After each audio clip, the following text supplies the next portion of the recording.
Hey there, it's Christian here. It's been a while since I gave an update, so I thought I would just share where I'm at, what's going on, what's happening in my world. So, yeah, right now I'm in Devon in the UK, in a beautiful part of the world, and I'm here close to my parents.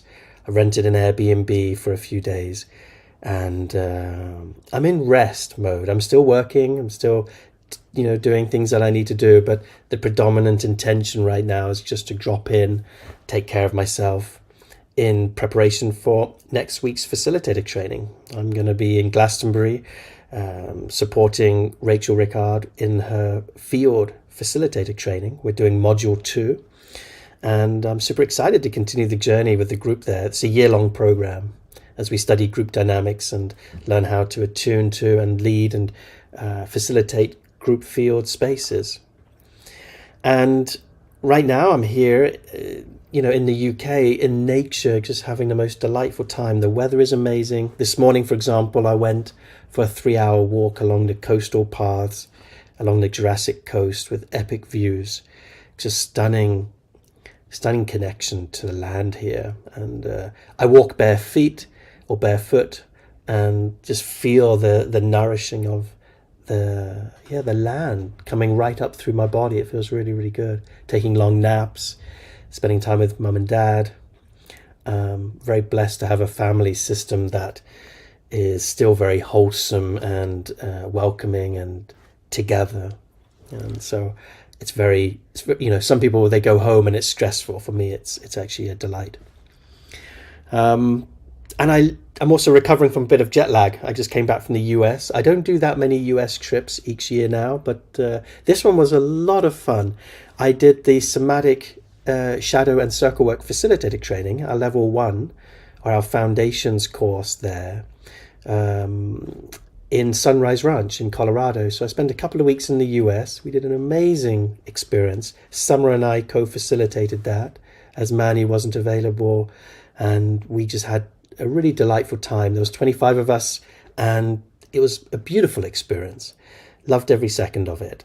And just missing the group already. It's really special. It's the first time in a long time since I've done a 7-day deep dive in the US. I think it was back in 2015 was the last time, because then we bought New Eden, the retreat center in the Netherlands, and all of our focus was in building that, and we traveled a lot less.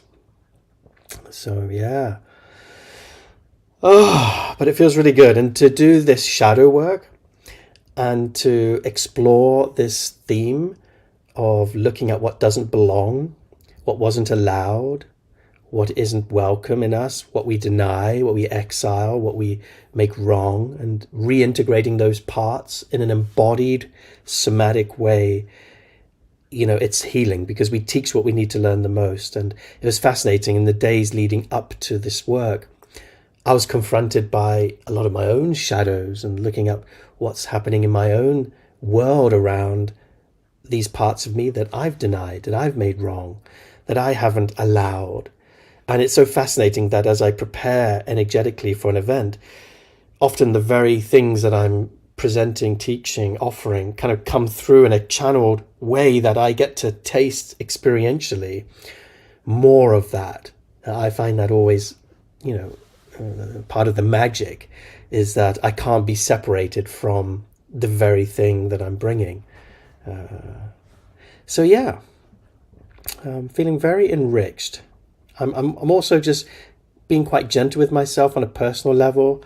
I don't really open myself up personally in a way that allows you, for example, to know every single part of my personal life. I know people do that on social media. I'm not that kind of guy that kind of like wants to post every little moment of exaltation, disappointment. Have you join me in my inner world? It's like, no, I'm pretty private, and I'll share some things when I want to, and for the rest of it, I'm not really a big fan of TikToking, Instagramming my personal details for everybody to see and hear. I definitely don't remember at all times to capture highlights in order to post for everybody to see. I'm sorry if that disappoints some of you. It's not really my way. But I can say in summary that I've journeyed these last 6 months since October in a delightfully, well, deep and intense and beautiful relationship, which has recently come to an end. And I found that to be, yeah, it wasn't ending in any kind of like negative way. It actually was a very beautiful closure, and yet it's left me bruised from a place of like heartbreak. I for a long time, it's been a while since I've really felt my deep yes in many areas around family, children, and partnering and going on a journey together. And so I'm just left with that residue of,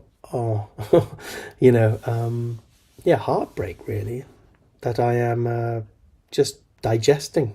It's just what's part of my experience right now as a human. And just left with the remnants of that. So I'd say my experience really of these last period of time is a little bit somber, a little bit internal, a little bit introverted in a way. I'm naturally introverted, but I think there's a little bit more of that going on as I kind of like hold my wound a little bit close to my heart. And I think it's a little bit of a struggle for me to reach out and really knowing where can I reach out that's really appropriate and safe. I say appropriate because I don't really want to be reaching out to my kind of like clients. Just feels a bit weird, even though I feel like they're not clients. I just feel like everyone's family, which is such a blur for me. It's always been a struggle, like when does a client end and a friend and a lover and a relationship begin? Because doing this work, it's not like I'm a therapist and I've got this clear boundary around that. It always feels as if there is such a thin veil between all these roles and all these aspects of working together in tribe, because I'm very much about breaking down those barriers and about doing our work together in community. And yet I'm also aware of, okay, there is a position and a role and a responsibility and an impeccability and an ethics and all of that. It's just where all that kind of comes together is always a fascinating conversation for me. Especially because my heart is very open and it opens very quickly and it loves deeply and intensely. And sometimes it's always a bit like, what is this? Is this love? Is this friendship? Is this purpose? Where are we going here? And sometimes I need to move into connection before I know that. So if there's too much boundaries, pushed ahead of time, it then creates a kind of clunkiness that doesn't kind of work for me. So so it's been an interesting journey over these years, just navigating my how I natively am wired, my own blind spots and my own needs and my own growth edges. But I have now very clearly got places where I can go outside of my retreats, outside of my events, for example, my own, what I would call work, whether it's doing one-to-one therapy in a kind of an intensive container with ayahuasca, for example, or whether it's with a therapist one-to-one. I've got those things pretty much dialed in now, which feels really, really good. Because for a while there, I was like, I get so much out of being a facilitator of retreats. So I'm learning a lot, I'm upgrading, I'm evolving, I'm dealing, and I'm opening, and I'm embodying through all of that. And yet there's still a part that I can hide in that role. I'm not really living full life in that, or real life in that. So that's been an interesting kind of like development as well. It's just create time and prioritize resources for self-care and my own growth and my own healing that's outside of my own community. And now I'm looking forward to going back to New Eden, May the 2nd. A lot of changes and beautiful things coming this way around New Eden and Heart IQ. And this isn't like some tantalizing like preview. I can't talk about it right now, but when it happens, you will know. And I'm really excited. It's these next few months up until the end of June are going to be transformative for me, and I'm in a preparation around that transformation. So, yeah. What else can I share right now that feels alive and good? Yeah, I guess what I'm excited about and what I'm working on is I've got events coming up in June. Well, actually, I should say before that, New Eden is hosting a kind of like a work exchange. So if you're listening to this and some of you are curious, we have opened it up initially to men, but we got the feedback that was like, hey, what about the women? We'd like to also come and be part of this work exchange. Basically, you come to New Eden between May the 9th and 12th and help with labor and jobs and work. And in exchange, you get a free retreat, like a weekend Thriving in Tribe or a men's retreat. And so we're still open for that. And if you're interested, I think we've got 5 more spaces if people want to come and join us for those few days between May the 9th and the 12th. I'm going to be there, and I'm going to be, just enjoying a little bit of tribe and community time with you all. Hopefully the weather will be nice. It's a perfect time of year to come to New Eden in the Netherlands. Yeah. Anyway, I'm trying to think, how do you get in touch if you want to know more about that? I think you just need to message support@heartiq.com, and then my friend Rule will be able to accommodate you and register you and get you in on that little program. But in terms of what I'm working on, I'm working on some big event. There's a new, the event I'm most excited about it's called the Heart IQ Circle Work Facilitator Training. And that's happening June the 6th to the 9th. So that's a big thing that feels really kind of like it's touching all the exciting kind of buttons in me right now. And it's designed as a way for people to learn the core foundational structure of how to lead a Heart IQ circle.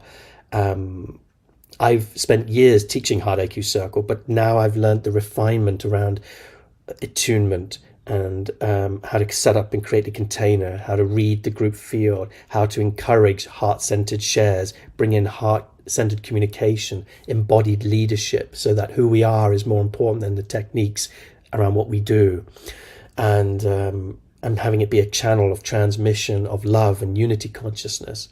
So this 3 or 4 days is not about the deep trauma work around mat work. That is a skill that takes years to master, and that's another course altogether. I'm talking about actually creating a circle where we can create community, where we can create tribe, where we can have a men's group, women's group, where you can start to learn the basics of the container to hold other bodies of work that you might want to integrate it with, like couples work or your own modality and stuff like that. And this is going to be a pod-based training. So people come and they get into small group circles between 5 and 8, and there'll be multiple of these circles going on in the room, and I'll be like offering practices, demos, and coaching from the stage as we kind of like build an amplified field together. And also you get to directly practice these skills. So you're walking away with actually being in a small group circle for the whole 4 days. So it's a really cool thing. I've done things like this similar, but I don't know, this feels like it's bringing a lot of what I've learned over these last few years together into something quite special. And potentially we can do this in the US soon, and we can even live stream this, and so you can get together with a group at home and follow along and learn these skills and feel like you're part of the wider community transmission learning this. We're not live streaming this one in June because this feels like I want to really feel what it feels like to have this container private, and I can see how what I'm envisioning and channeling and downloading lands, and then take it from there. But maybe the next one we do is a little bit more international. Yeah. So, and then we've got another group leadership experience, a hot seat circle that's happening with more of our advanced facilitators immediately after that, June 10th to the 14th. And then we end this little 3 event series with a Thriving in Tribe circle retreat. which is going to be super exciting. It's just a deep dive where I can drop the handbrakes and we can all go deep together into a wonderful celebration of deep circle together for the weekend at New Eden. So yeah, that's kind of what's most with me. Yeah, really super excited about it all. I'm feeling very switched on and on purpose, and so many exciting things happening in that realm for me. That's never been a part that's been what do you call it, sluggish, or a bit. I don't usually wake up going, I'm so bored with my life, I wish I had something interesting to do with my work. I feel like one of the most blessed human beings alive when it comes to vocation, profession, career, purpose, giving my gift, transmitting something that meets every part of me. I am literally blessed around that. And to make money, making an impact, doing what I love is a dream. And I wish everybody could enjoy something similar. And I know a few lucky people do, but the majority, of course, are not in that privileged position. Yeah, my area of work is actually stepping away from that and having a life. That's why I feel this call to like settle down and have a family and have a child or children and start to feel I have a dog and like have a community and stay more in one place and kind of ground in a more kind of like in a place where I can have hobbies and learn an instrument, learn to sing, race cars or something. I don't know. I've got so many, go into space. Like, I've got so many fun things that I would love to do that sometimes I think that my work can be a bit of a distraction away from, a life lived. But I'm feeling inspired to do it differently. I think that's what I've learned from this last relationship is like, yeah, that's really important. I need to take life by the horns, not just professionally, but also on a personal level as well. Okie dokie. Well, thank you for listening to all of that. If you're still here. And yeah, we'll be in touch. As always, please share your questions if you have stuff that you'd like to, not about me personally. I mean, like questions about HeartAQ, the work. If there's anything you'd love to know, we can put it in our newsletters. I can make short videos about it. I can post it on, or you can come along to our next community call that happens each month and we can take it from there. All right, guys, take good care, and I'll speak to you very, very soon.